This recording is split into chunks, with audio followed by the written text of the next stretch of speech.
Rio bonito.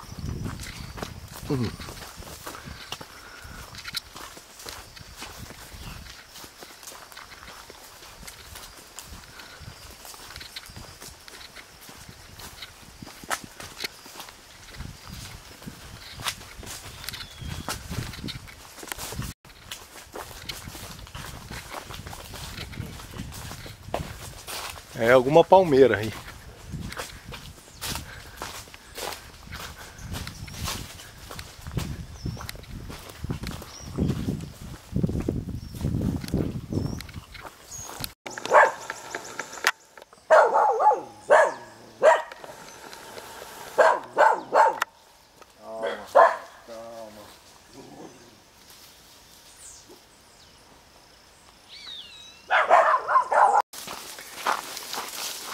Com grande parte do terreno é aqui na subida, né, no acesso aqui difícil, que é essa descida aqui, quer dizer, sobe, né, para chegar e desce para sair.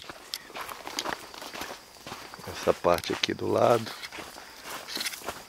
e do outro lado também, até que do outro lado não é tão acidentado, uma área dá para plantar em curva de nível, mas aqui